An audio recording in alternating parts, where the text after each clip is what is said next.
أشهد أن لا إله إلا الله وحده لا شريك له وأشهد أن محمدا عبده ورسوله أما بعد فأعوذ بالله من الشيطان الرجيم بسم الله الرحمن الرحيم الحمد لله رب العالمين الرحمن الرحيم مالك يوم الدين إياك نعبد وإياك نستعين اهدنا الصراط المستقيم صراط الذين أنعمت عليهم غير المغضوب عليهم ولا الضالين আজকে যেসব সামরিক অভিযানের কথা উল্লেখ করা হবে সেগুলোর একটি হলো সারিয়া আবদুল্লাহ বিন রওয়াহা। সায়ের বিন হেজামের দিকে এটি পরিচালিত হয়েছিল। এটির প্রথমে আলোচনা হবে। আবদুল্লাহ বিন রওয়াহার এই সামরিক অভিযান ৬ষ্ঠ হিজরির শাওয়াল মাসে ও সায়ের বিন রেজামের দিকে খায়বারে সংঘটিত হয়েছে। এর বিস্তারিত বিবরণ হলো আবু রাফে সালাম বিন আবেল হুকাইককে যখন হত্যা করা হয়, ইহুদিরা ওসায়ের বিন রেজামকে তাদের আমির নিযুক্ত করে, যে সে ইহুদিদের মাঝে দাঁড়িয়ে এভাবে বক্তৃতা করে যে খোদার কসম, মোহাম্মদ সাল্লাল্লাহু আলাইহি সাল্লাম যখনই ইহুদিদের কারো দিকে অভিযান পরিচালনা করেছে বা সাথীদের কাউকে অভিযান সহ পাঠিয়েছে, যে কথার সংকল্প করেছে তাতে সে সাফল্য লাভ করেছে, কিন্তু আমি এমন কাজ করব যা আমার সাথীদের কেউ কখনো করেনি। ইহুদিরা জিজ্ঞেস করে, কি করতে যাচ্ছ তুমি? ওসায়ের বিন রেজাম বলে, আমি গাতফানের উদ্দেশ্যে বের হচ্ছি, তাদেরকে সমবেত করব আর মোহাম্মদ সাল্লাল্লাহু ইসলামের বাড়ির উদ্দেশ্যে বের হব, তার ঘরে ঢুকে পড়ব। যখনই কেউ শত্রুর ঘরে এসে হামলা করে, সে তার উদ্দেশ্যে কিছুটা হলেও সাফল্য লাভ করে। ইহুদিরা বলে, তোমার ধারণা শুভ। সে গাতফান এবং অন্যান্য গোত্রের উদ্দেশ্যে বের হয় আর তাদেরকে মহানবীর বিরুদ্ধে যুদ্ধ করার জন্য সমবেত করা আরম্ভ করে। এই সংবাদ মহানবীর কাছে পৌঁছে যায়। হুজুর সাল্লাল্লাহু আলাইহি সাল্লাম এই সংবাদের প্রকৃত স্বরূপ উদ্ঘাটনের জন্য হযরত আব্দুল্লাহ বিন রওয়াহাকে ৩ ব্যক্তির সাথে রমজান মাসে গোপনে প্রেরণ করেন। এর বিশদ আলোচনায় হযরত মির্জা বশির আহমদ সাহেব লিখেছেন, মহানবী সাল্লাল্লাহু আলাইহি সাল্লাম যখন এই সব কিছু সম্পর্কে সংবাদ পান, তাৎক্ষণিকভাবে তার এক আনসারি সাহাবী আবদুল্লাহ বিন রওয়াহাকে অন্য ৩ জন সাহাবীর সাথে খয়বার অভিমুখে প্রেরণ করেন। তাদেরকে গোপনে সফর করার তাকিদপূর্ণ নির্দেশ দেন আর পুরো সংবাদ অবগত হয়ে ফিরে আসতে বলেন। আবদুল্লাহ বিন রওয়াহা এবং তার সাথীরা যান, গোপনে পুরো পরিস্থিতি অবগত হন আর এই সংবাদটি সঠিক হওয়া নিশ্চিত করে ফিরে আসেন। বরং আবদুল্লাহ বিন রওয়াহা ও তার সাথীরা এমন বুদ্ধিমত্তার সাথে কাজ করেন যে খায়বারের দুর্গের চতুর্পাশে ঘুরে এবং ওসায়েদ বিন রেজামের গ্রামের কাছে পৌঁছে স্বয়ং ওসায়েদ এবং তার সাথীদের মুখে শুনেছেন যে তারা মহানবীর বিরুদ্ধে এই ষড়যন্ত্র করছে। সেই দিনগুলোতে এক অমুসলিম ব্যক্তি খারেজা বিন হোসাইল দৈবক্রমে খায়বার থেকে মদিনায় আসে আর সেও আবদুল্লাহ বিন রওয়াহার কথার সত্যায়ন করে এবং বলে, ওসাইদকে আমি যে অবস্থায় দেখে এসেছি তা হলো সে মদিনায় আক্রমণের জন্য নিজের সৈন্য সামন্ত একত্রিত করছে।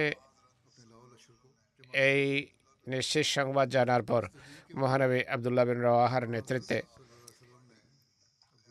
30 জন সাহাবের একটি দল খায়বারের উদ্দেশ্যে প্রেরণ করেন। রওয়ায়েত থেকে যদিও এটি জানা যায় না যে মহানবী এই দলটিকে কি দিক নির্দেশনা দিয়ে পাঠিয়েছেন, কিন্তু খায়বারে আবদুল্লাহ বিন রওয়াহা এবং ওসাইদ বিন রিজামের মাঝে যে আলোচনা হয়েছে তা থেকে বোঝা যায় যে মহানবী সাল্লাল্লাহু আলাইহি সাল্লামের উদ্দেশ্য ছিল ওসাইরকে মদিনায় ডেকে তার সাথে এমন কোনো সমঝোতা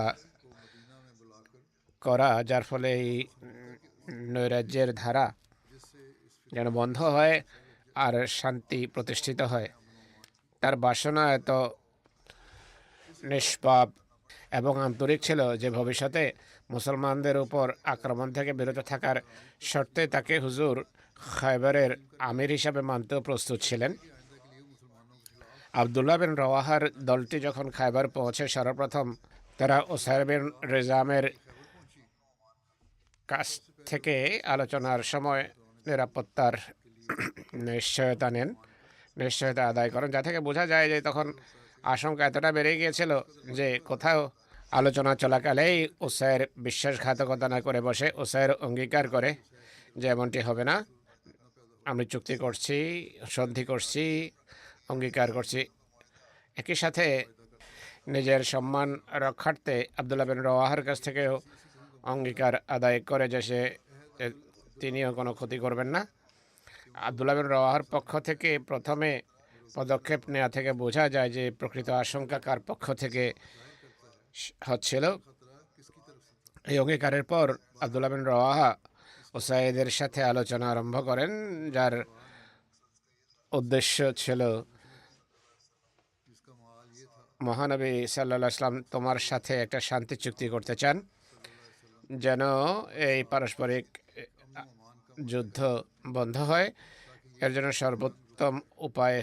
সর্বোত্তম পন্থা হলো তুমি স্বয়ং মদিনায় আসো, মহানবীর সাথে মুখোমুখি কথা বলো। যদি এ ধরনের চুক্তি হয় তাহলে আমি আশা করি হযরত মুহাম্মদ সাল্লাল্লাহু আলাইহি সাল্লাম তোমার প্রতি ইহসান করবেন, আর হতে পারে তোমাকে রীতিমতো খায়বারের নেতা হিসাবে মেনে নেবে। ওসাইদ যে সম্মান এবং প্রভাব প্রতিপত্তির ভুখা ছিল, বা হতে পারে তার হৃদয়ে অন্য কোনো ষড়যন্ত্র থাকবে, সেই প্রস্তাবটা মেনে নে।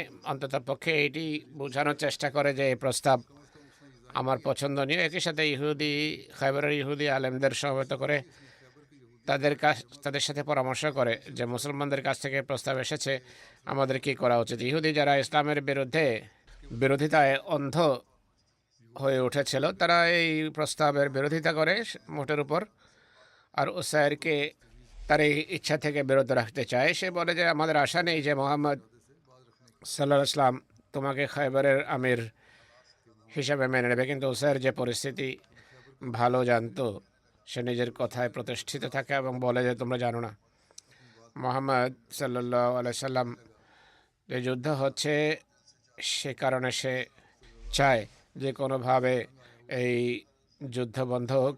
যাই হোক, ওসাইর বিন রিজাম আবদুল্লাহ বিন রওয়াহার বাহিনীর সাথে মদিনায় আসার জন্য প্রস্তুত হয়ে যায়। আবদুল্লাহ বিন রওয়াহার সেও 30 জন ইহুদির সাথে নিয়ে যাত্রা করে। উভয় দল যখন খায়বার থেকে বেরিয়ে কারকারা নামক স্থানে পৌঁছে, যা খায়বার থেকে 6 মাইল দূরে অবস্থিত ছিল, তখন ওসাইরের মন মানসিকতা বদলে যায়, বা পূর্বে যদি তার দুর্বিসন্ধি থেকে থাকে তাহলে তা প্রকাশের সময় মনে করে এটিকে। সে কথায় কথায় খুব ধূর্ততার সাথে মুসলমান দলের এক সম্মানিত ব্যক্তি আবদুল্লাহ বিন উনাইস আনসারের তরবারির দিকে হাত প্রসারিত করে। আবদুল্লাহ তাৎক্ষণিকভাবে বুঝে যান যে এই দুর্ভাগার উদ্দেশ্য নোংরা। তিনি তাৎক্ষণিকভাবে তার উষ্ট্রিতে গোড়ালি মেরে সেটিকে সামনে নিয়ে আসেন। এরপর ওসাইদের দিকে তাকিয়ে বলেন, হ্যাঁ খোদার শত্রু, তুমি কি আমাদের সাথে বিশ্বাসঘাতকতা করতে চাও? আবদুল্লাহ বিন উনাইস দুবার এই বাক্যের পুনরাবৃত্তি করেন, কিন্তু উসাইদ কোনো উত্তর দেয়নি এবং দায় মুক্তির ঘোষণাও দেয়নি, বরং যুদ্ধ করার জন্য প্রস্তুতি নিয়ে নেয়। মনে হয় পূর্বেই ইহুদিদের মাঝে সিদ্ধান্ত হয়ে গিয়েছিল যে যদি এমন মুহূর্ত আসে সবাই সম্মিলিত হয়ে মুসলমানদের উপর হামলা করে বসবে। ঠিক এই জায়গায় মুসলমান এবং ইহুদিদের মাঝে যুদ্ধ আরম্ভ হয়ে যায়। সংখ্যায় উভয় পার্টি সমান হলেও ইহুদিরা মানসিকভাবেও প্রস্তুত ছিল, আর মুসলমানদের এমন কোনো পরিকল্পনাই ছিল না, তাদের যুদ্ধ করার কোনো ইচ্ছা ছিল না। কিন্তু খোদা তাআলা কৃপা করেছেন, কিছু মুসলমান আহত হয়েছেন ঠিকই, কিন্তু তাদের কারো প্রাণহানি ঘটেনি। অপরদিকে সব ইহুদি অবিশ্বস্ততার শাস্তি পেয়ে ধূলিসাৎ হয়ে যায়। সাহাবীদের এই জামাত যখন মদিনা পৌঁছে আর মহানবী সাল্লাল্লাহু আলাইহি সাল্লাম পরিস্থিতি সম্পর্কে অবগত হন, তখন মহানবী সাল্লাল্লাহু আলাইহি সাল্লাম মুসলমানদের নিরাপত্তার জন্য আল্লাহর দরবারে কৃতজ্ঞতা প্রকাশ করেন এবং বলেন, কাদ নাজাকুমুল্লাহু মিনাল কওমিজ জালিমিন, আল্লাহর প্রতি কৃতজ্ঞ হও যে খোদা তাআলা তোমাদেরকে এই অত্যাচারী জাতির হাত থেকে নিষ্কৃতি দিয়েছেন। এই ঘটনা সম্পর্কে কোনো খ্রিস্টান ঐতিহাসিক আপত্তি করেছে যে আব্দুল্লাহ বিন রাওয়াহার দলটি উসাইর প্রমুখে খায়বার থেকে পথিমধ্যে সুযোগে হত্যা করার উদ্দেশ্যে বের করে নিয়ে এসেছে। কিন্তু এই আপত্তি পাশ্চাত্যের লোকদের আপত্তি ছাড়া আর কোনো কিছু নয়। মুখে যা আসে তাই তারা বলে বসে ইসলামের বিরুদ্ধে আপত্তিকারীরা। কেননা পূর্বেই বর্ণনা করা হয়েছে যে ইতিহাসে এমন কোনো প্রমাণ পাওয়া যায় না যে মুসলমানরা এই উদ্দেশ্যে সেখানে গিয়ে থাকবেন, বরং যদি চিন্তা এবং প্রণিধান করা হয় তাহলে অন্যান্য সাক্ষ্য বাদ দিলেও আবদুল্লাহর এই উক্তি যথেষ্ট যে হে আল্লাহর শত্রু, তোমরা কি বিশ্বাসঘাতকতা করতে চাও? এছাড়া মহানবীর উক্তি যে তোমরা খোদার প্রতি কৃতজ্ঞ হও যে খোদা তোমাদেরকে অত্যাচারী জাতির হাত থেকে নিষ্কৃতি দিয়েছেন, এটি এই কথার যথেষ্ট প্রমাণ যে মুসলমানের উদ্দেশ্য পবিত্র ছিল, আর যা কিছু ঘটেছে তা ইহুদিদের অভ্যাসজনিত বিশ্বাসঘাতকতার কারণে হয়েছে, যা তারা মুসলমানদের বিরুদ্ধে প্রদর্শন করতে চেয়েছিল। আল্লাহ তাআলা তাদের ষড়যন্ত্রের কুফল তাদের বিরুদ্ধেই প্রকাশ করেছেন। এরপর রয়েছে আমর বিন উমাইয়া জামরি সেনাভিযান। এটি আবু সুফিয়ানের দিকে পরিচালিত হয়েছে। ইবনে শাম, ইবনে কাসির এবং তাবরিরা বলেন যে রোজির পরে এই ঘটনা ঘটে থাকবে, কিন্তু ইবনে সাদ এই সেনাভিযান 6 হিজরিতে হয়েছে বলে বর্ণনা করেছেন। জারকানিও ইবনে সাদের উক্তিকে প্রাধান্য দিয়ে 6 হিজরিতেই এটি ঘটেছে বলে মতামত ব্যক্ত করেছেন। হযরত মিয়া বশির আহমদ সাহেব ও সিরাত খাতামান নবীনে এই সেনাভিযান 6 হিজরিতে হয়েছে বলে উল্লেখ করেছেন। আর বিস্তারিত লিখতে গিয়ে বলেন যে এই সেনাভিযানের তারিখ সম্পর্কে ঐতিহাসিকদের মাঝে মতভেদ রয়েছে। ইবনে হিশাম এবং তাবরি বলেন এটি 4 হিজরিতে সংঘটিত হয়েছে, আর ইবনে সাদ লিখেছেন 6 হিজরিতে। কাস্তালানি এবং জারকানি ইবনে সাদের রওয়ায়াতকে প্রাধান্য দিয়েছেন এবং তিনি বলেন যে আমিও 6 হিজরিতে হয়েছে বলে এটিকে উল্লেখ করেছি, আল্লাহ ভালো জানেন। ইবনে সাদ যে রওয়ায়াত বর্ণনা করেছেন সেটিকে বাহকিও সমর্থন করেছেন, আর এটিতে যুগের অবশ্য কোনো প্রমাণ পাওয়া যায় না।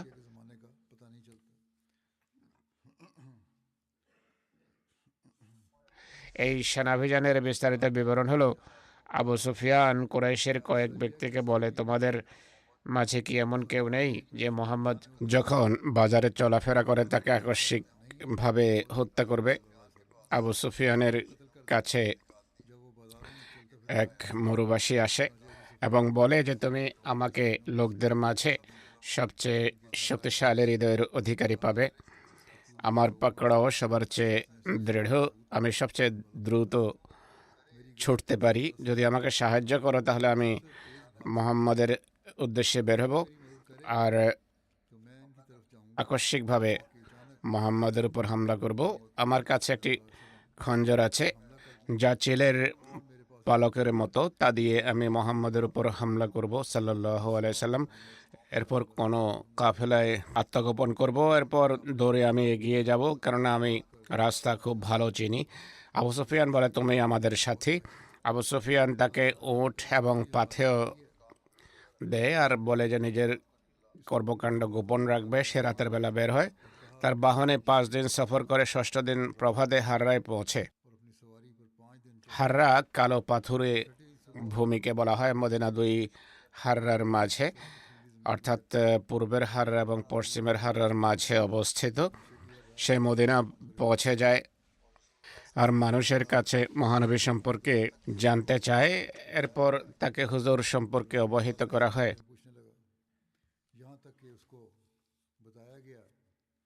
সে তার বাহন বাঁধে আর মহানবীর কাছে আসে।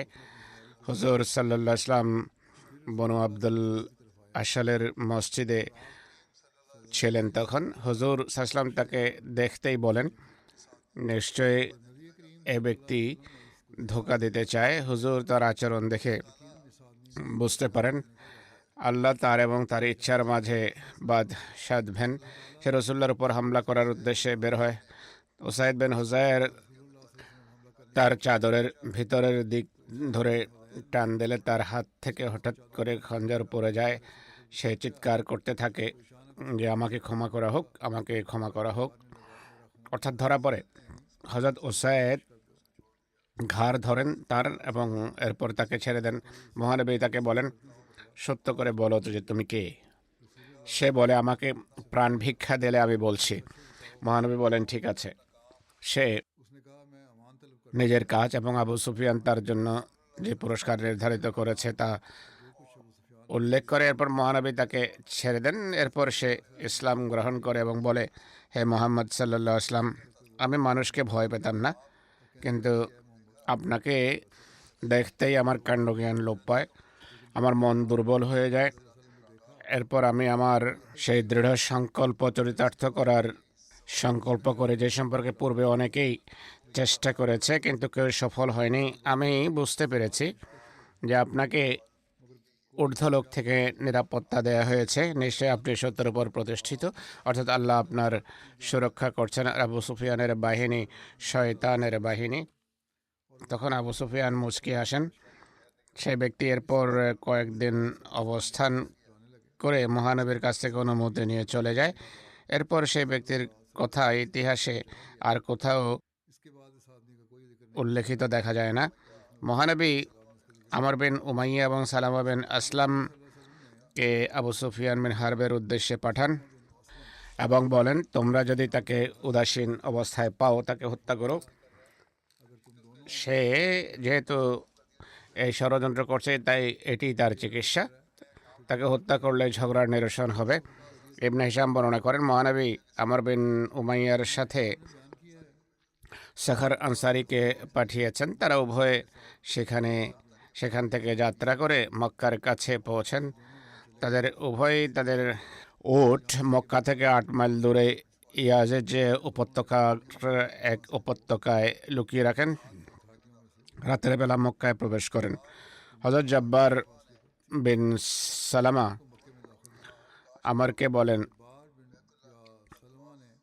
যে আমরা যদি বাইতুল্লাহর তওয়াফ করতে পারতাম আর 2 রাকাত নামাজ পড়ার সুযোগ পেতাম। আমার বলেন, রাতের খাবারেরা খাওয়ার পর নিজেদের উঠানে বসে যায়, আমাকে দেখলেই চিনতে পারবে। আমি মক্কায় অনেক বেশি পরিচিতি রাখি, আমাকে অনেকেই চেনে, তারা আমাকে জানে। আমরের সাথী বলে যে না, মোটেই নয়, আমরা ইনশাল্লাহ যাব। আমর বলেন যে সে আমার কথা মানতে অস্বীকার করেছে। এরপর আমরা বাইতুল্লাহর তাওয়াফ করি আর নামাজ পড়ি। ইনি বলেন যে এরপর আবু সুফিয়ানের উদ্দেশ্যে বের হই, যে উদ্দেশ্য বাস্তবায়নের জন্য এসেছিলাম সেই উদ্দেশ্যে বের হই। তিনি বলেন, আমরা মক্কায় হাঁটছিলাম, হঠাৎ করে মক্কাবাসীদের এক ব্যক্তি আমাকে দেখে চিনতে পারে। ইবনে সাদ বলেন যে সেই ব্যক্তি ছিল মুআবিয়া বিন আবি সুফিয়ান। মুআবিয়া বলে, আল্লাহর কসম, আমর বিন উমাইয়া কোনো অপকর্মের উদ্দেশ্যে এসেছে। সে কুরাইশকে অবহিত করে। কুরাইশ আমরের কথা জানার পর ত্রস্ত হয়ে পড়ে এবং তার সন্ধানে বের হয়। আমর বলেন, আমি আমার সাথীকে বললাম খুব দ্রুত এখান থেকে পালাও আমরা দ্রুত ছুটতে থাকি। এক পর্যায়ে আমরা এক পাহাড়ে আরোহণ করি, তারা আমাদের সন্ধানে বের হয়। আমরা ছিলাম পাহাড়ের উপর, তারা আমাদের পায়নি। আমরা এসে পাহাড়ের এক গুহায় প্রবেশ করি, তাতে রাত অতিবাহিত করি। এরপর আমরা পাথর একত্রিত করে আমাদের চতুর্পাশে সুশৃঙ্খলভাবে সংস্থাপিত করি। সকালে আমাদের কাছে এক কুরাইশ আসে। এক কুরাইশ সেখানে ঘোরাফেরা করছিল। ইবনে সাদের মতে সে ছিল ওবায়দুল্লাহ বিন মালিক বিন ওবায়দুল্লাহ তাইমি। ইবনে ইসাকের মতে সে ছিল মালিক বিন আবদুল্লাহ। সে তার ঘোড়া হেঁকে নিয়ে যাচ্ছিল। সে গুহার আশপাশেই ছিল আর আমরা গুহায় ছিলাম। আমরা ভাবলাম যে সে যদি আমাদেরকে দেখে তাহলে চিৎকার করবে আর আমরা ধরা পড়বো আর আমাদেরকে হত্যা করা হবে, অর্থাৎ কাফেরকে সে ডাক দেবে। তিনি বলেন, আমার কাছে খঞ্জর ছিল, আবু সুফিয়ানের জন্য প্রস্তুত রেখেছিলাম। আমি বেরিয়ে তার বক্ষে আঘাত করি। সে চিৎকার করে। মক্কাবাসীরা তার আওয়াজ শুনতে পায়। আমি ফিরে এসে গুহায় প্রবেশ করি। মানুষ দ্রুত সেখানে আসে আর সে জীবনের অন্তিম নিঃশ্বাস নিচ্ছিল। তারা তাকে জিজ্ঞেস করে, কে তোমাকে আঘাত করেছে? সে বলে, আমার বিন উমাইয়া। আর এরপর সে মারা যায়। আর আমাদের জায়গা সম্পর্কে কিছুই অবহিত করতে পারেনি। এক রওয়ায়েতে আছে, তারা যখন তাকে পায় তার মাঝে আমাদের জায়গা সম্পর্কে বলার শক্তি ছিল না। আমার বিন উমাইয়া বলেন, আমি আমার সাথীকে বললাম, তুমি নিজের প্রাণ বাঁচাও, ওটের কাছে যাও, ওটে বসে চলে যাও। সে চলে যায়। আমার বিন উমাইয়া বলেন, এরপর আমি যাত্রা করি, জাজনান পৌঁছে যাই। জাজনান মক্কা থেকে 12 মাইল দূরে অবস্থিত একটা পাহাড়ের নাম। এরপর এক পাহাড়ে আশ্রয় নেই, একটা গুহায় প্রবেশ করি। আমার বলেন, আমি সেখান থেকে বেরিয়ে আরশে এসে যায়। আরশ মক্কা মদিনার মধ্যবর্তী একটা উপত্যকার নাম, যেখানে কাফেলা যাত্রা বিরতি দিত। এরপর আমি আমার বাহনে বসে যাত্রা করে নকিতে পৌঁছি। নকি মদিনা থেকে 2 রাত দূরত্বে অবস্থিত একটা জায়গা। ইবনে হিশামের সিরতে এটি লেখা আছে। তো কুরাইশ মুশরিকদের 2 ব্যক্তি মদিনার দিকে আসছিল। কুরাইশ তাদেরকে গুপ্তচর বৃত্তের জন্য পাঠায়, খবরাখবর নেওয়ার জন্য পাঠায়। আমি তাদের উভয়কে বলি, তোমরা নিজেদেরকে আমার হাতে তুলে দাও। তারা অস্বীকার করে। তাদের 2 জনের একজনকে তীর মেরে আমি হত্যা করি। দ্বিতীয়জন নিজেকে আমার হাতে শপথ করে তাকে বেঁধে আমি মদিনা নিয়ে আসি। যুদ্ধ হয়েছে, তীর বিনিময় হয়েছে। তারপর একজন মারা যায়। যাই হোক, আমার বিন উমাইয়া মহানবীকে নিজের পুরো বৃত্তান্ত শোনাচ্ছিলেন আর মহানবী মুচকি হাসছিলেন। এরপর আমার বিন উমাইয়ার কল্যাণের জন্য মহানবী দোয়া করেন। এই সেনাভিযান সম্পর্কে বিভিন্ন রওয়ায়াত রয়েছে। ইবনে হিশাম, ইবনে কাসির এবং তাবরিরা এই সেনাভিযান 4 হিজরিতে সংঘটিত হয়েছে বলে উল্লেখ করে। হজরত খুবাইব বিন আদির লাশকে কাঠ থেকে নামানোর কথাও তারা উল্লেখ করেন। খুবাইব রোজির ঘটনায় বন্দী হন আর তাকে মক্কায় বিক্রি করা হয়। তারা তাকে কাঠে বেঁধে শহীদ করেছে। ইবনে সাদ অবশ্য আমার বিন উমাইয়ার অভিযানের প্রেক্ষাপটে খুবাইবের লাশ নামানোর কথা উল্লেখ করেননি। সাদের রওয়ায়াত বেশি নির্ভরযোগ্য মনে হয়, কেননা খুবাইবের লাশ নামানোর জন্য আর একটি দল যাওয়ার কথা বিভিন্ন পুস্তকে লেখা আছে। জারকানির অবস্থানও একই। আমার বিন উমাইয়ার অভিযানের শেষে লিখেছেন, খুবাইব বিন আদির লাশ নামানোর জন্য মহানবী হযরত জুবাইর এবং মিকদাদকে পাঠিয়েছিলেন। এই সম্পর্কে সিরাত খাতামান নবীনে হযরত মির্জা বশির আহমদ সাহেব লিখেছেন,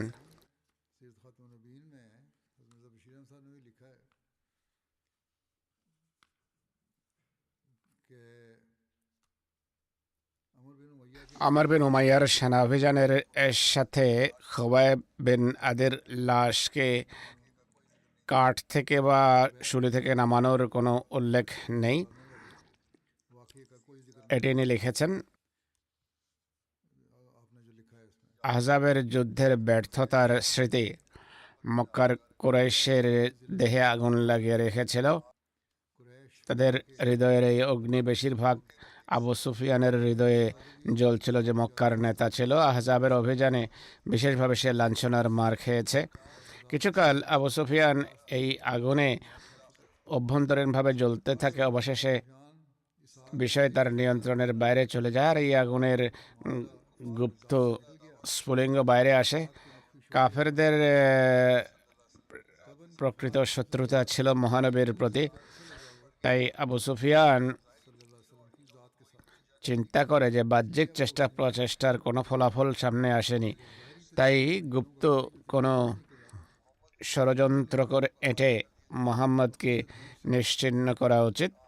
সে জানত মহানবী সাল্লাল্লাহু আলাইহি ওয়াসাল্লামের চতুর্পাশে বিশেষ কোনো পাহারা নেই, বা পাহারা থাকে না। অনেক সময় কোনো নিরাপত্তার ব্যবস্থা না নিয়েই তিনি এদিক সেদিক যাওয়া আসা করতেন, শহরের অলিগলিতে যাতায়াত করতেন, মসজিদে দৈনিক 5 বার আসা যাওয়া করেন, সফরে অকৃত্রিম এবং স্বাধীনভাবে চলাফেরা করেন।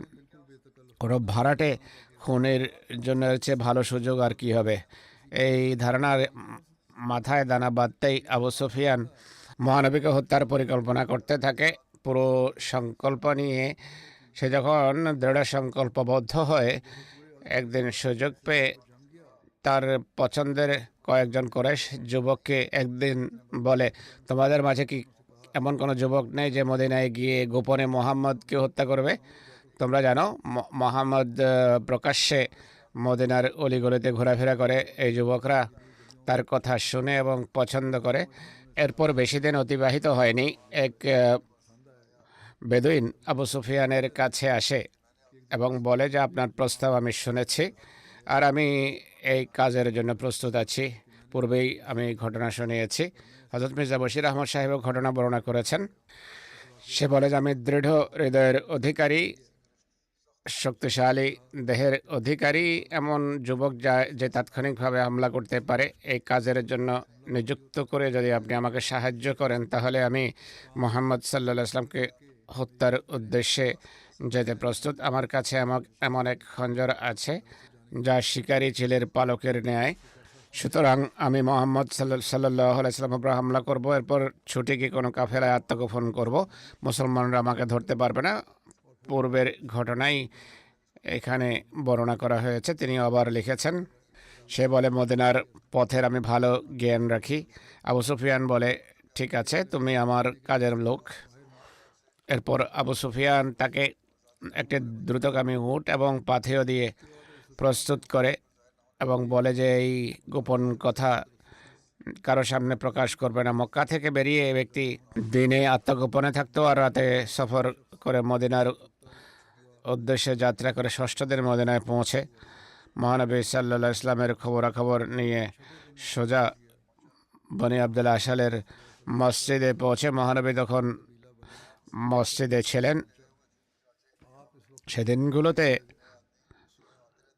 নিত্য নতুন চেহারা মদিনায় দেখা যেত, তাই তাকে দেখে কোনো মুসলমানের সন্দেহ হয়নি। কিন্তু মহানবী সাল্লাল্লাহু আলাইহি ওয়াসাল্লাম তাকে নিজের দিকে আসতে দেখে বলেন যে এই ব্যক্তি কোনো অভিসন্ধি নিয়ে এসেছে। এই কথা শুনে আরও দ্রুত তার দিকে অগ্রসর হয়, কিন্তু এক আনসারি রইস উসাইদ বিন হুজায়ের ছুটে গিয়ে তাকে ধরে ফেলেন। এই ধস্তাধস্তির ফলে তার কাছের লুকোনো খঞ্জর পড়ে যায়।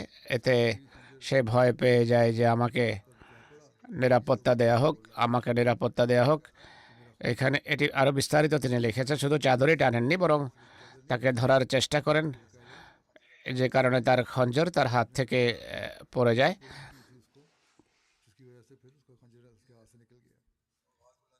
যাই হোক, সে চিৎকার করে বলে যে আমাকে ক্ষমা করো। তাকে যখন ধরে ফেলা হয়, মহানবী তাকে জিজ্ঞেস করেন, সত্য করে বলো তুমি কে, কি অভিসন্ধি নিয়ে এখানে এসেছ? সে বলে যে আমাকে যদি প্রাণ ভিক্ষা দেয়া হয় তাহলে আমি বলছি। পূর্বেই তা উল্লেখ করা হয়েছে, পুরো কাহিনী পূর্বেই বর্ণনা করা হয়েছে। মহানবী তাকে বলেন, ঠিক আছে, তোমাকে ক্ষমা করা হবে। সে মহানবীর কাছে ঘটনা খুলে বলে এবং বলে যে আবু সুফিয়ান তাকে এ পরিমাণ পুরস্কার দেওয়ার প্রতিশ্রুতি দিয়েছে। এরপর কয়েকদিন মদিনায় অবস্থান করে এবং সানন্দে স্বেচ্ছায় মহানবীর মান্যকারীদের অন্তর্ভুক্ত হয়।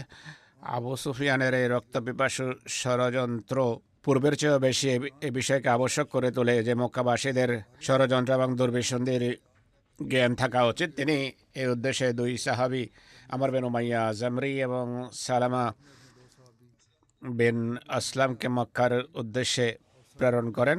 আর আবু সুফিয়ানের হত্যার ষড়যন্ত্র এবং তার অতীতের রক্ত ঝরানো কার্যক্রমের অপরাধে যদি সুযোগ পায় তাহলে ইসলামের এই রক্তপিপাসু শত্রুকে যেন হত্যা করা হয়। কিন্তু উমাইয়া এবং তার সাথে যখন মক্কায় পৌঁছেন তখন কুরাইশ সতর্ক হয়ে যায়। আর এই দুজন সাহাবী নিজেদের প্রাণ বাঁচিয়ে মদিনায় ফিরে আসেন। পথিমধ্যে কুরাইশের দুই গুপ্তচরের সাথে তাদের দেখা হয়, যাদেরকে মক্কা কুরাইশ নেতারা মুসলমানদের গতিবিধি এবং মহানবী সাল্লাল্লাহু আলাইহি ওয়াসাল্লাম সম্পর্কে সংবাদ সংগ্রহের জন্য পাঠিয়েছিল। এদেরকেও যে অন্য কোনো ষড়যন্ত্রের উদ্দেশ্যে পাঠিয়েছিল ধরে নেওয়া হয় তাহলে আশ্চর্যের কিছু নেই। আর আল্লাহর কৃপা হয়েছে, উমাইয়া এবং সালমা তাদের গুপ্তচর বৃত্তি সম্পর্কে অবহিত হয়ে যান। এই গুপ্তচরদের হামলা করে তাদের বন্দী করতে চান, কিন্তু তারাও পাল্টা হামলা করে। এই যুদ্ধে একজন গুপ্তচর মারা যায়, অন্যজনকে বন্দী করে মদিনায় নিয়ে আসা হয়। বাকি ইনশাল্লাহ ভবিষ্যতে বর্ণনা করব। পাকিস্তানের পরিস্থিতির উত্তরণের জন্য দোয়ার অনুরোধ করে থাকি আমি। অনেক সময় এই পরিস্থিতির ভয়াবহতা অনেক বেড়ে যায়। প্রশাসন এবং সরকারও কট্টরপন্থী মৌলবীর হাতের খেলনা হিসেবে কাজ করছে। পূর্বে তারা মসজিদের কোথাও মিনার ভেঙে ফেলতো বা মেহরাব ভেঙে ফেলতো, এটি নিয়ে আপত্তি ছিল পূর্বে, কিন্তু এখন ডেস্কায় গতকাল তারা রাস্তা বানানোর বাহানায় প্রথমে নোটিশ পাঠায় যে এতটুকু জায়গা আমরা নেব মসজিদের, আর সেখানে বুলডোজার দিয়ে আমরা রাস্তা পরিষ্কার করব। গোসলখানা ইত্যাদি সেই রাস্তায় ছিল মসজিদের, কিন্তু বুলডোজার নিয়ে আসার পর তারা মৌলবীদের কথায় পুরো মসজিদ ভেঙে ফেলে, পুরো মসজিদ শহীদ করে দেয়। এই মসজিদ অনেক প্রাচীন মসজিদ, দেশ বিভাগের পূর্বেকার মসজিদ। হয়তো চৌধুরী জাফরুল্লাহ খান সাহেব এটি নির্মাণ করিয়েছিলেন। যাই হোক, এরা এতটা সীমা ছাড়িয়ে গেছে যে আল্লাহ তালাই তাদের দ্রুত পাকড়াওয়ের ব্যবস্থা করতে পারেন আর তাদের ষড়যন্ত্র যেন তাদের মুখে ছুঁড়ে মারেন। আহমদীদের, বিশেষ করে পাকিস্তানের আহমদীদের অনেক বেশি দোয়ার প্রতি মনোযোগী হওয়া উচিত। ফিলিস্তিন নিয়ে যে সমস্ত চুক্তি হচ্ছে, কেউ বলছে চুক্তি হয়ে গেছে, কেউ বলছে হয়নি। বিভিন্ন ঘটনা ঘটা অব্যাহত আছে। এটি দেখে অনেকেই নিরর্থক আনন্দ প্রকাশ করছে, কিন্তু স্মরণ রাখতে হবে দাজ্জালি শক্তির কোনো বিশ্বাস নেই। তারা করে কিছু আর বলে ভিন্ন কিছু।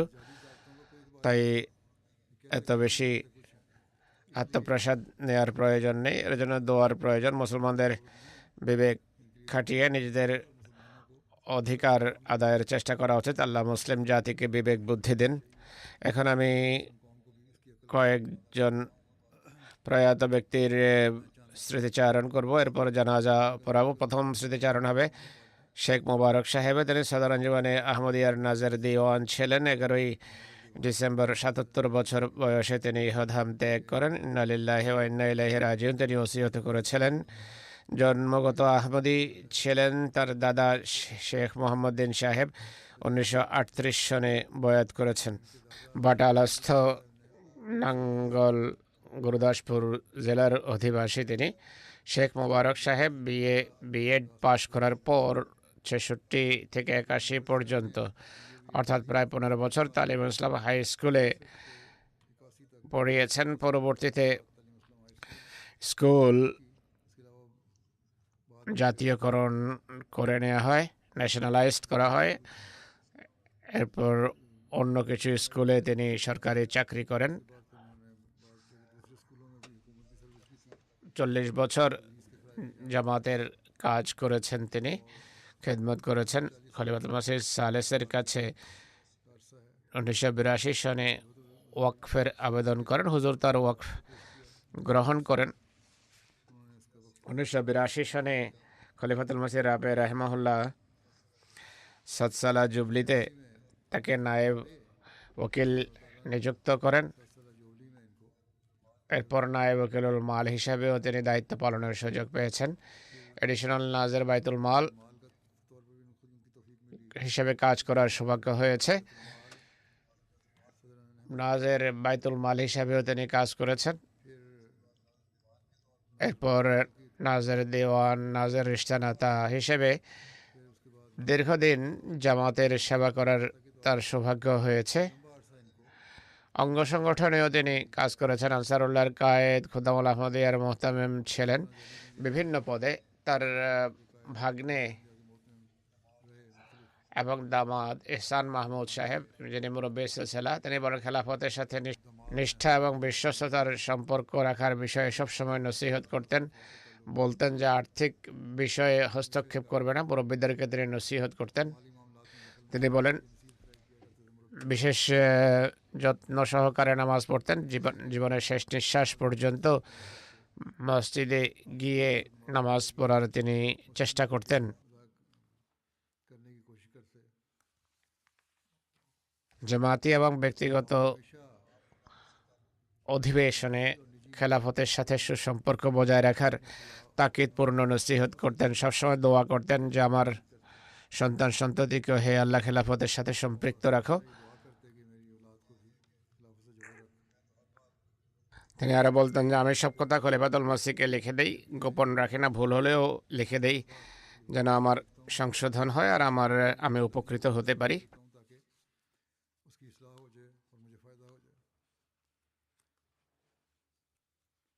আল্লাহ তাআলার কৃপায় খুব উত্তমভাবে ওয়াকফ হিসেবে দায়িত্ব পালন করেছেন। আমিও দেখেছি, আমার সাথে তিনি কাজ করেছেন। সবসময় ধর্মকে জাগতিকতার উপর প্রাধান্য দেওয়া, সাদামাটা জীবন অতিবাহিত করা, পুরো সময় দেওয়ার ক্ষেত্রে আদর্শ ছিলেন। প্রায় সময় ট্যুর থেকে ফিরে এসে অফিসে যোগ দিতেন। সন্ধ্যার সময় পুনরায় ট্যুরে বা সফরে চলে যেতেন। খেদমতের সুযোগ সন্ধান করতেন। সন্তানদের কেউ আরাম করার পরামর্শ দিয়েছিল, কেউ অসুস্থ অবস্থায়। তিনি বলেন আমি মৃত্যুর পরেই অবসর গ্রহণ করব। অফিসের কর্মীরাও, সহকর্মীরাও তার প্রতি খুব সন্তুষ্ট ছিলেন। তারা লিখেছেন আমাদের বিষয়ে তিনি খুবই যত্নবান ছিলেন। সব কথা ভালোভাবে খতিয়ে দেখতেন। আমাদের ব্যক্তিগত চাহিদা এবং অভাব মেটানোর চেষ্টা করতেন। বই পুস্তক অধ্যয়নে গভীর আগ্রহী ছিলেন। তিনি লেখেন যে আমি দেখেছি ঘরে সবসময় পড়ালেখায় লেগে থাকতেন। মাসে মদের বই পুস্তক মলফুজাত গভীর দৃষ্টিকোণ থেকে পড়েছেন। সন্তানদেরকেও তা পড়ার নসিহত করতেন। জামাতে রুলস রেগুলেশন, নিয়ম কানুনের গভীর জ্ঞান রাখতেন আর সিদ্ধান্ত করার দক্ষতা রাখতেন। আল্লাহ তাআলা তাকে বিভিন্ন দক্ষতা এবং যোগ্যতা দিয়ে রেখেছিলেন। আঞ্জুমানের রুলস রেগুলেশনের যখন রিভিশন হয় তিনি কমিটির মেম্বারও ছিলেন, সঠিক মতামত ব্যক্ত করতেন। করাচির ইন্সপেক্টর বাইতুল মাল সৈয়দ দাউদ আহমদ সাহেব বলছেন যে দীর্ঘ 23 বছর নেজারত মাল আমাদের শেখ সাহেবের তত্ত্বাবধানে কাজ করেছে। খুবই আকর্ষণীয়ভাবে কাজ নিতেন। যেখানে ভুল হয়ে যেত বোঝাতেন, যেখানে ভালো কাজ করতাম সেখানে উৎসাহিত করতেন। অফিসের প্রতিটি কর্মী মনে করতেন যে আমার সাথে শেখ সাহেবের বিশেষ সম্পর্ক আছে। পারিবারিক এবং ফিল্ডের সমস্যাগুলোর উপর দৃষ্টি রাখতেন, যথাসাধ্য সহযোগিতা করতেন। আল্লাহ তাআলা তার প্রতি মাগফিরাত করুন, কৃপা করুন। তিনি 6 কন্যা এবং 1 পুত্র আর স্ত্রী রেখে গেছেন নিজেরাও বর্তমানে। দ্বিতীয় স্মৃতিচারণ হবে শ্রদ্ধেয় মুনির আদলবী সাহেবের। তিনি কাতারে বসবাস করছিলেন। সম্প্রতি ৭৬ বছর বয়সে ইহধাম ত্যাগ করেন। ইন্না লিল্লাহি ওয়া ইন্না ইলাইহি রাজিউন। ৩ পুত্র আর ১ কন্যা তিনি স্মৃতিচিহ্ন হিসাবে রেখে গেছেন। সবাই কাতারে বসবাস করছেন। মুসলমান রবি সাহেব বলেন, তার মাধ্যমে আমি এবং আমার ভাই আহমদিয়ত গ্রহণ করেছি। খুবই সক্রিয় মোবাল্লেগ, বক্তা, বুদ্ধিজীবী এবং তাবলিগি পুস্তকাদির লেখক ছিলেন। তিনি খলিফাতুল মসিহ রাবে রহমাহুল্লাহর সাথে সাক্ষাৎ করেন আর লন্ডনে দীর্ঘদিন অবস্থানও করেন। লেকামাল আরবের কিছু প্রোগ্রাম এবং অন্য কিছু প্রোগ্রামেরও আরবিতে অনুবাদ করেছেন। 10-এর অধিক বই পুস্তক লিখেছেন, যার মধ্যে 60টি বই জামাতে আহমদিয়ার তবলিগি বিষয়াদি সংক্রান্ত ছিল।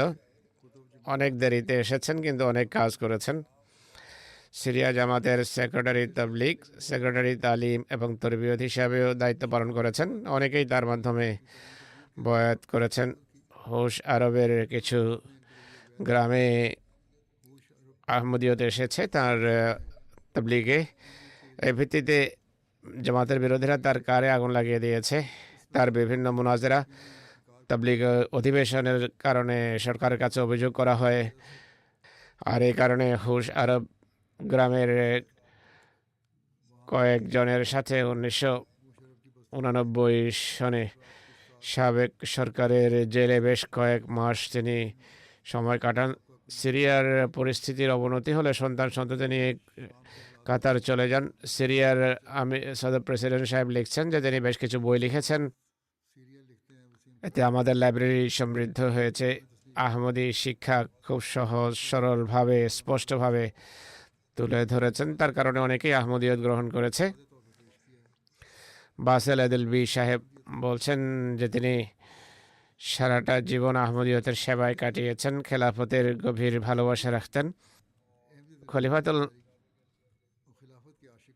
রাবের সময় ইংরেজি থেকে আরবিতে অনুবাদ করেছেন। আহমদিয়তের মুজাহিদ ছিলেন। আহমদিয়তের তাবলীগ এবং প্রচার প্রসারের জন্য জীবন উৎসর্গ করে রেখেছিলেন। সিরিয়ার অনেকেরই হেদায়েতের কারণ হয়েছেন তিনি।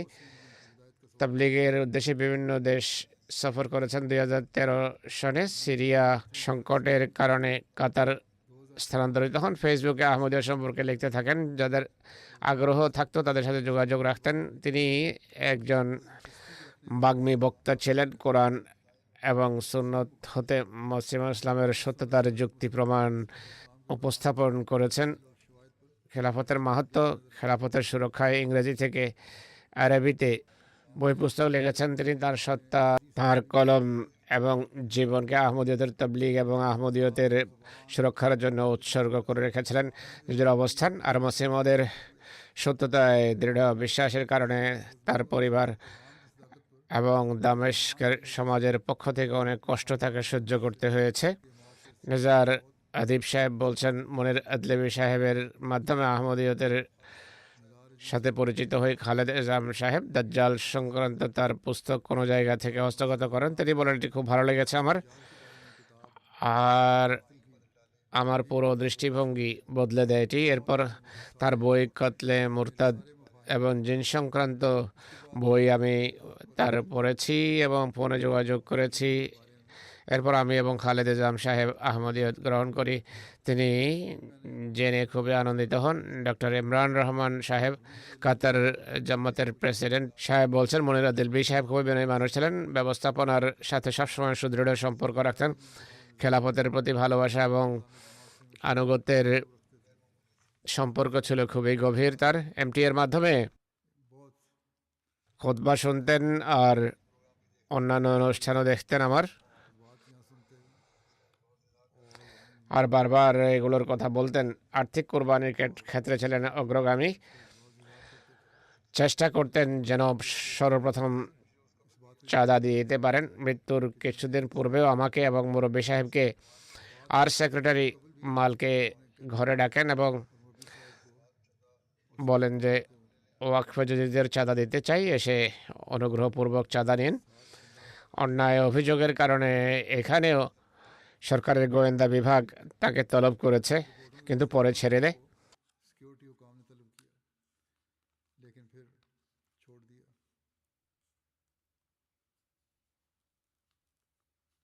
না, এটি পুরনো কথা বলছেন, 1988 সনের কথা হচ্ছে এটি। अच्छा नहीं, ये पुरानी बात बता रहे हैं कि 1988 में সিরিয়ার কথা এটি। আসলে কেউ তার সম্পর্কে লিখেছেন যে সিরিয়ার लिखा है বিভিন্ন টেলিভিশন প্রোগ্রামে তাকে বারবার ডাকা হয়েছে। সেখানে ইসলাম मुतअद्दिद এবং মুরতাদের শাস্তি সংক্রান্ত অনেক বড় আলেমের সাথে তার আলোচনা হয়েছে। তাকে হত্যার হুমকিও দেওয়া হয়। এগুলোর কিছু অনলাইন প্রচারিত হয়েছে। একটি ফেসবুক পৃষ্ঠা চালাতেন, মসিহ ইসলামের রচনাবলী থেকে বিভিন্ন উদ্ধৃতি তাতে উপস্থাপন করা হতো। আহমদি ও আহমদি উভয়ই এটি ফলো করত। সারা জীবন তিনি गैर अहमदी दोनों ही জীবনের শেষ নিঃশ্বাস পর্যন্ত বিশ্বাস जिंदगी अपनी आखिरी सांस এবং ইমানের বিষয়ে ছিলেন অবিচল। মসিহ ইসলামের বাণী তাবলীগ করা, পৃথিবীতে সত্য প্রচার করা ছিল তার জীবনের উদ্দেশ্য। যেখানেই সুযোগ পেতেন বসে আহমদিয়ত এবং মসিহদের সত্যতা এবং মসিহদের বাণী প্রচারের সুযোগ সন্ধান করতেন। আল্লাহ তাআলা তার প্রতি কৃপা করুন, তার সন্তানদেরকে পূর্ণের উপর প্রতিষ্ঠিত রাখুন, তার পদমর্যাদা উন্নীত করুন। তৃতীয় স্মৃতিচারণ হবে আব্দুল বারী তারেক সাহেবের, যিনি ওয়াকফে জদীদ রাবুয়ার কম্পিউটার সেকশনের ইনচার্জ ছিলেন। সম্প্রতি যিনি ইন্তেকাল করেছেন। ইন্না লিল্লাহি ওয়া ইন্না ইলাইহি রাজিউন।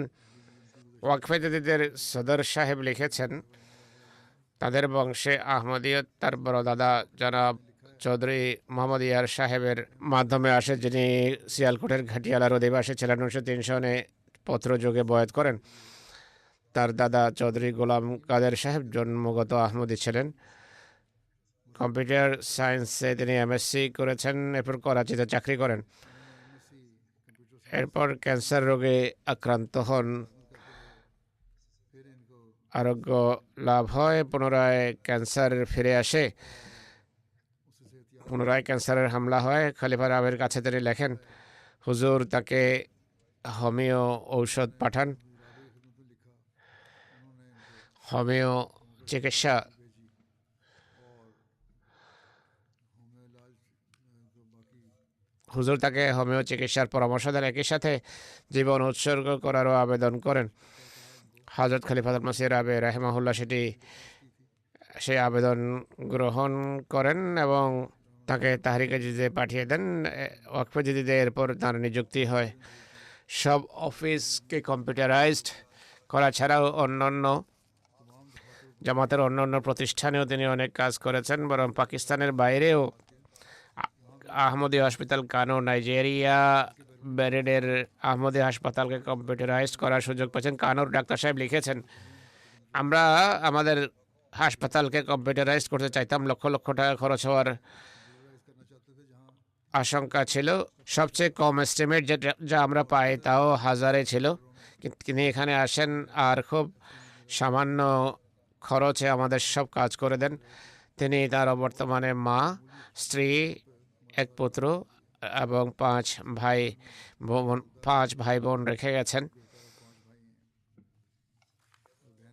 তিনি যখন জীবন উৎসর্গ করেন, অসুস্থতার পর অঙ্গীকার করেন যে আমি সুস্থ হলে জীবন উৎসর্গ করব, আর 21 বছর सेहतियाब हुए और फिर उन्होंने নিঃস্বার্থভাবে জামাতের কাজ করেছেন, দিনরাত এক করে দিয়েছেন জামাতের কাজে। ওয়াকফে জিন্দেগিদের জন্য এমন এক আদর্শ, ওয়াকফে জিন্দেগিদের জন্য এক অনুকরণীয় আদর্শ তিনি রেখে গেছেন। কেন্দ্রীয় আনসারুল্লাহ কায়েদ হিসাবে তিনি কাজ করছিলেন। কোনো সফরের প্রস্তুতি নিচ্ছিলেন, হঠাৎ করে হার্ট অ্যাটাক হয় এবং ইন্তেকাল করেন। সদর আনসারুল্লাহ ডক্টর সুলতান সাহেব বলছেন, তিনি আনসারুল্লাহ জামাত এবং খেলাফতের খুবই বিশ্বস্ত এক সেবক ছিলেন। পুরো বিশ্বস্ততার সাথে ওয়াকফ হিসাবে কাজ করেছেন। দিনরাত ধর্মের সেবায় সময় কাটানো নিয়ে আনন্দিত থাকতেন। দায়িত্ব পালনে তিনি প্রশান্তি বোধ করতেন। और जिम्मेदारी को अदा करने में राहत महसूस करते थे। কেউ তাকে বলে যে আপনি মানুষের কাজ করে দেন, তাদের কাছ থেকে किसी ने इनको পারিশ্রমিক আদায় করতে পারেন। সফটওয়্যার বানিয়ে দিচ্ছেন, পরিশ্রম করছেন।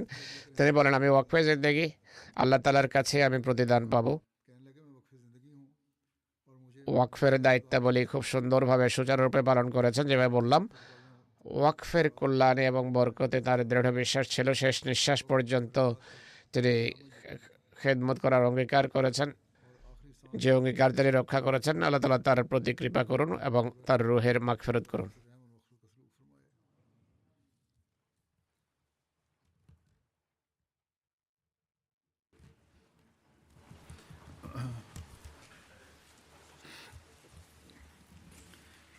الحمد لله الحمد لله نحمده ونستعينه ونستغفره ونؤمن به ونتوكل عليه ونعوذ بالله من شرور أنفسنا ومن سيئات أعمالنا من يهده الله فلا مضل له ومن يضلل فلا هادي له ونشهد أن لا إله إلا الله ونشهد أن محمدا عبده ورسوله عباد الله رحمكم الله إن الله يأمر بالعدل والإحسان وإيتاء ذي القربى وينهى عن الفحشاء والمنكر والبغي